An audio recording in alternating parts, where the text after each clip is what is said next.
오늘 우리에게 주시는 하나님의 말씀은 신약성경 요한계시록 2장 14절로 16절의 말씀입니다. 요한계시록 2장 14절에서 16절까지의 말씀입니다.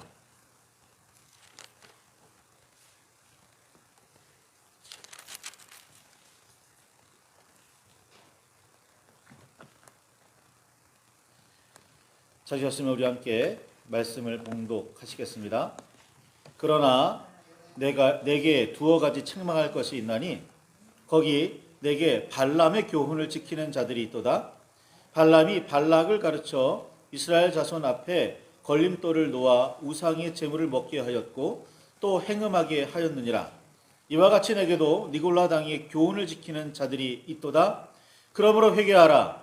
그러하지 아니하면 내가 내게 속히 가서 내 입의 검으로 그들과 싸우리라. 아멘. 주님 우리의 마음을 여시어 말씀을 깨닫게 하옵소서. 아멘.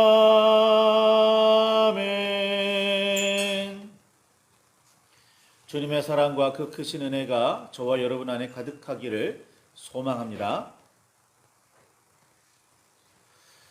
예수 그리스도의 계시를 받은 요한은 그 뜻을 받들어 아시아에 있는 7교회, 즉 에베소, 서머나, 버가모, 두아디라, 사데, 빌라델비아, 라오디게아의 교회들에게 편지를 보냈습니다.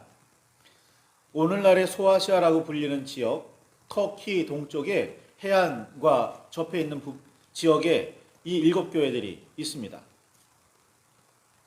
이 7교회들이 각기 편지를 받았어야 하는 분명한 이유가 있기도 했습니다.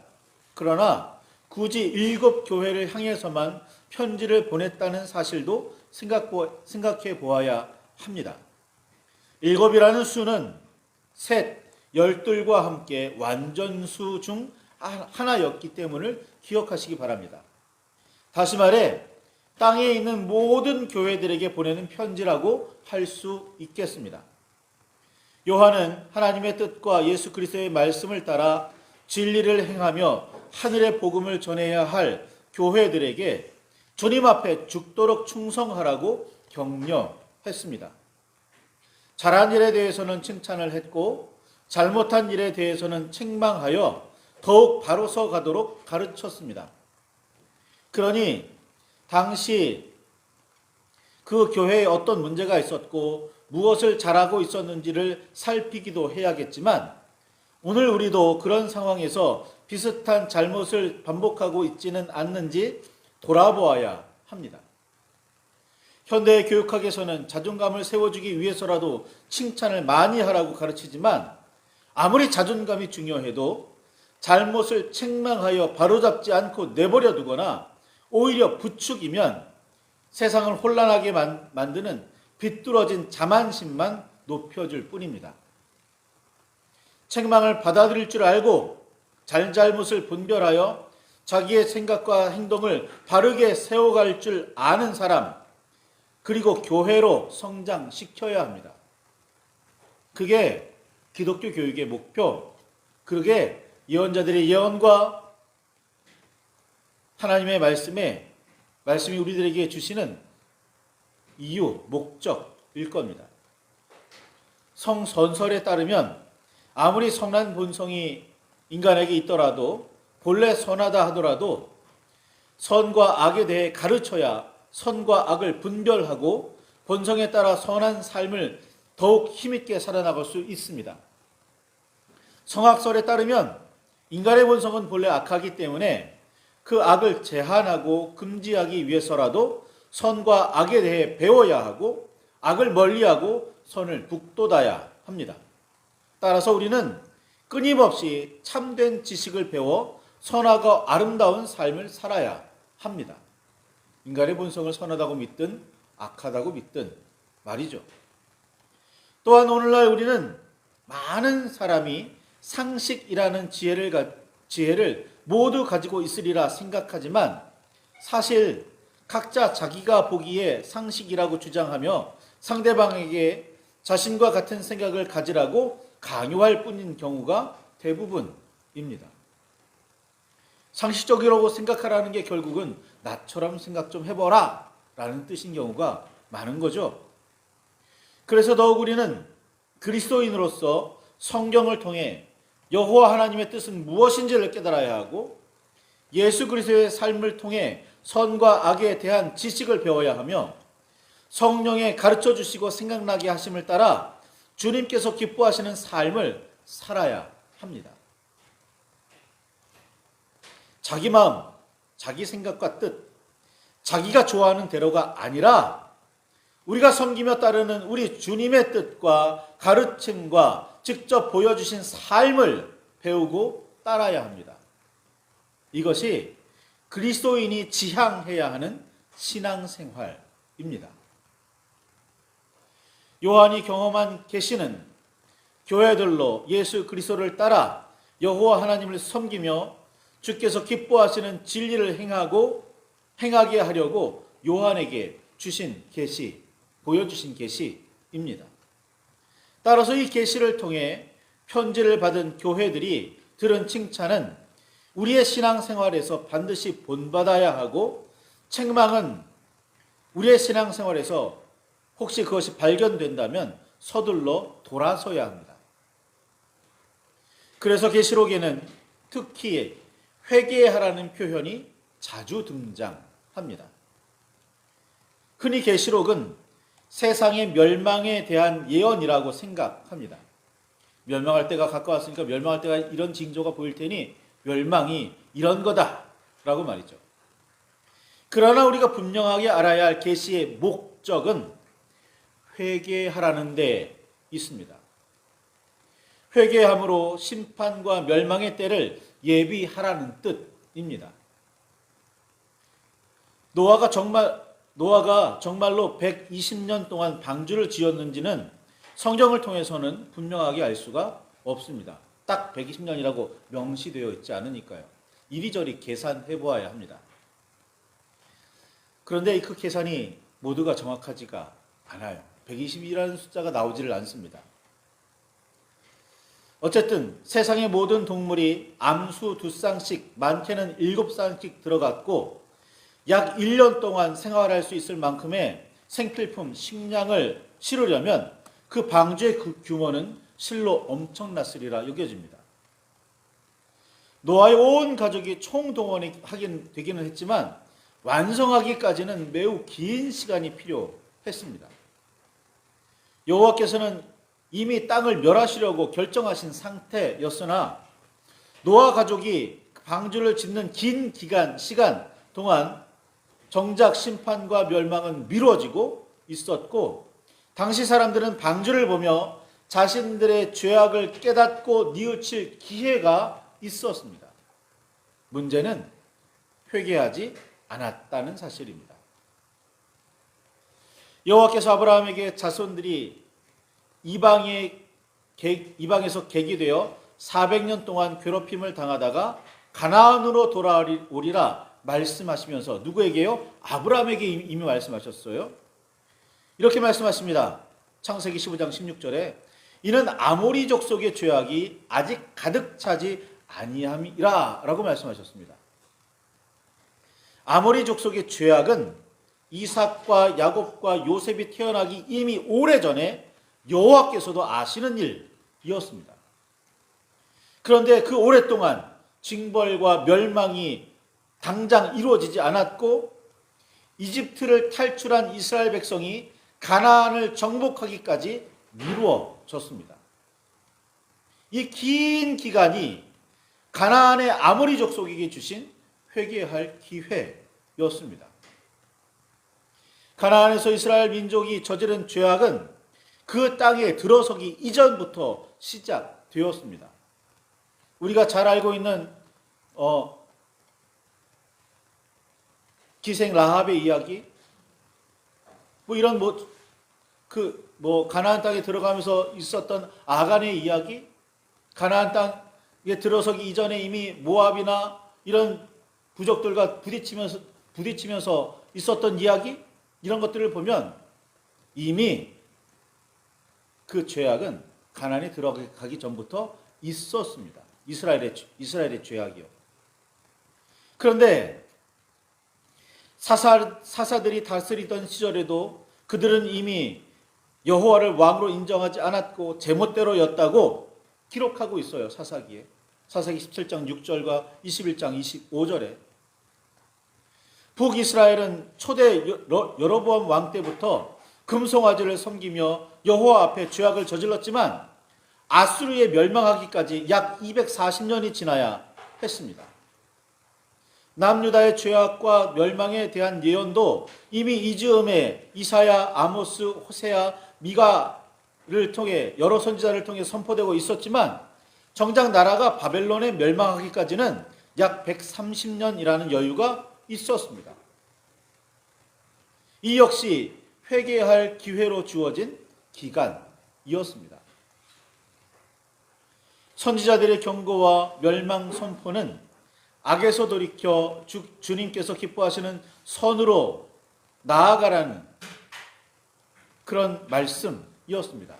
만일 너희가 선으로 돌이키지 아니하면 여호와께서 용서하지 않으신다는 말씀이었습니다. 계시록은 그렇게 선포된 하나님의 말씀입니다. 그러니 선지자들의 예언과 하나님의 계시는 회개에 대한 촉구임을 아시기를 바랍니다. 너희가 보기에 너희 안에 아무런 죄악이 없는 듯 여겨지겠지만 여호와께서 보시기에는 분명 죄악이 넘치고 있으니 여호와께서 무엇을 기뻐하시고 무엇을 죄악으로 여기시는지를 깨닫고 인정하며 받아들여 생각과 삶을 돌이켜야 한다는 말씀. 이게 계시 예언입니다. 다시 오신다는 주님의 약속이 더딘 듯이 속히 이루어지지 않는다고 말하는 사람들에게 베드로는 이렇게 이야기합니다.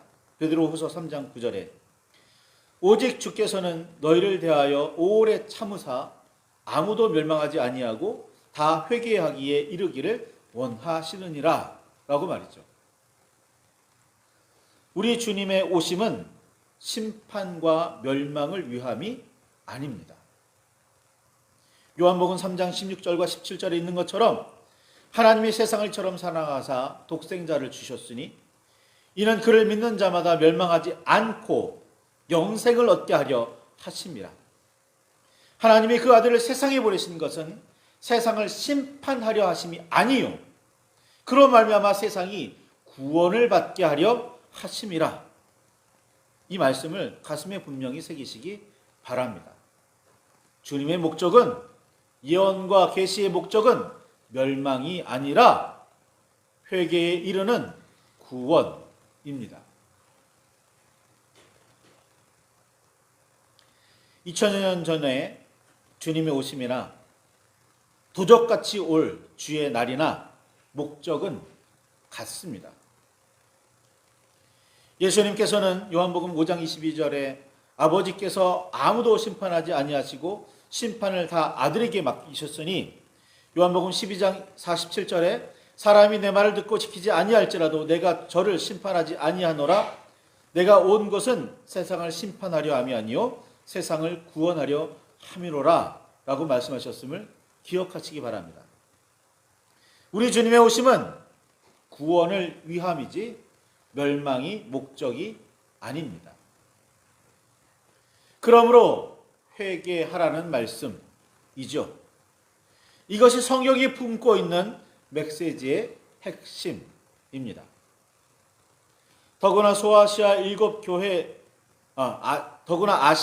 7교회 중 에베소와 버가모에 보낸 편지를 살펴보면 저들이 회개할 내용이 무엇인지 구체적으로 나와 있습니다.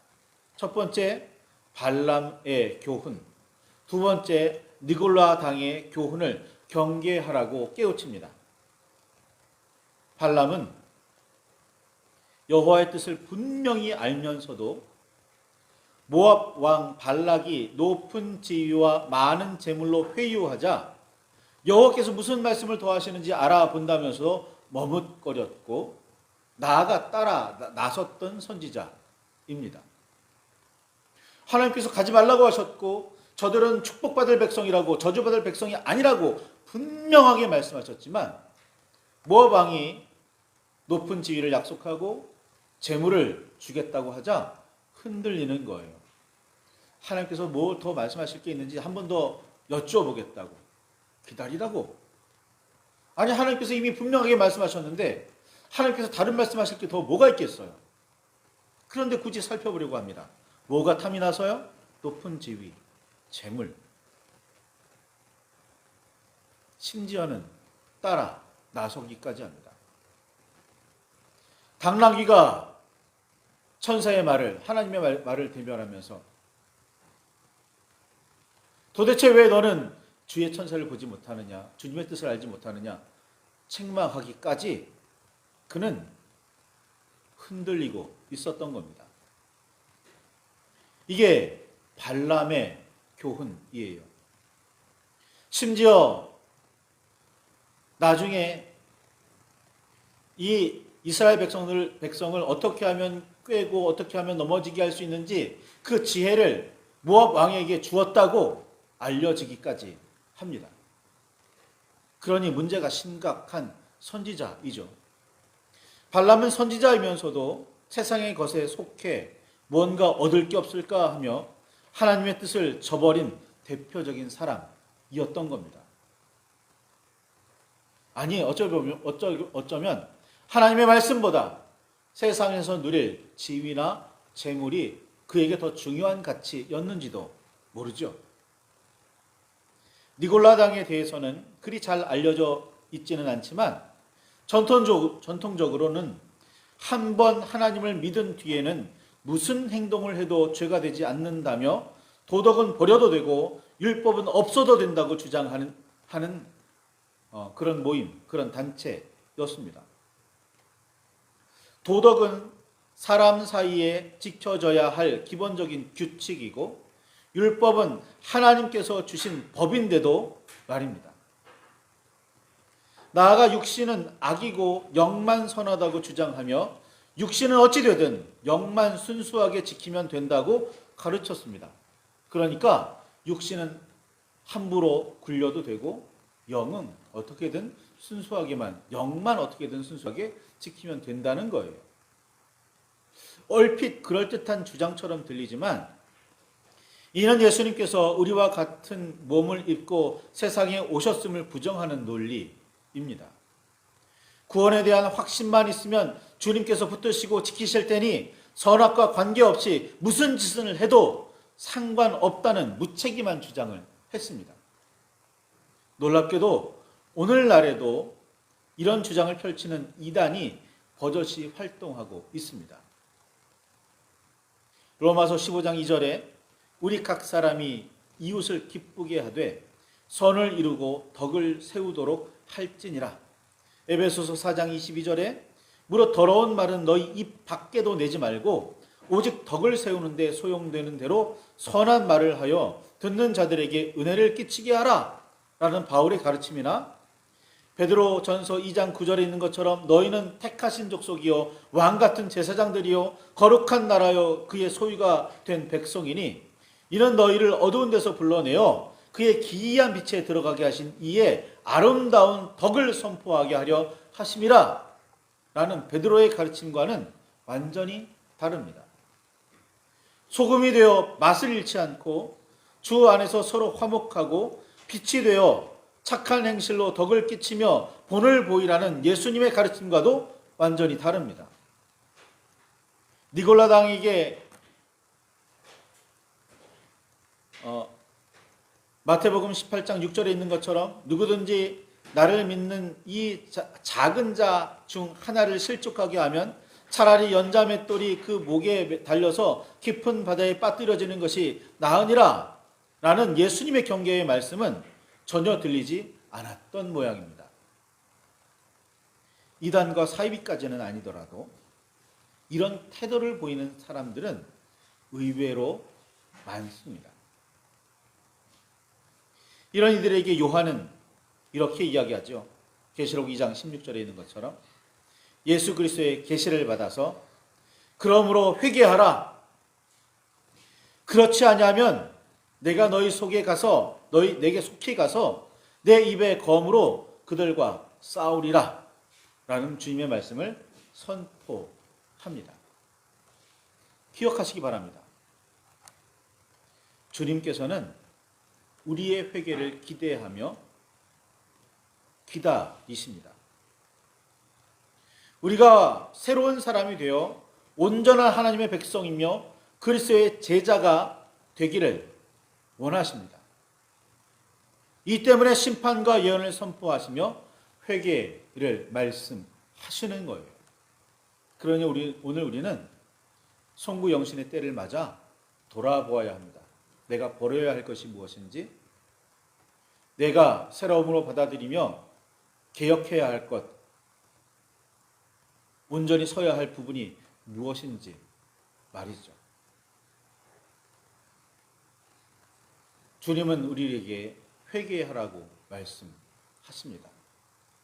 돌아서서 주님을 바라보고 돌아서서 주의 말씀대로 살라고 가르치십니다. 주의 뜻이 무엇인지, 주의 말씀이 무엇인지, 주께서 무엇을 경계하시고 금하시는지, 주께서 무엇을 기뻐하시고 하기를 원하시는지, 우리의 삶에서 이루기를 원하시는지 깊이 살피시기를 바랍니다. 하여 나의 기쁨이 아니라 주님의 기쁨을, 나의 욕심이 아니라 주님의 뜻을 이루는 저와 여러분이 되시기를 바랍니다. 말씀 붙들고 깊이 묵상하실 때 우리가 진정 주의 백성인지, 진정 그리스도의 제자인지, 주님의 말씀대로 주님의 뜻대로 살고는 있는지, 그렇게 주님을 배우고 덕을 세우고 있는지 깊이 묵상하시기를, 살피시기를 바랍니다. 말씀을 붙들고 묵상하며 기도하실 때 주님의 은혜가, 주님의 권능이, 주님의 지혜가 우리에게 넘치시기를 바랍니다.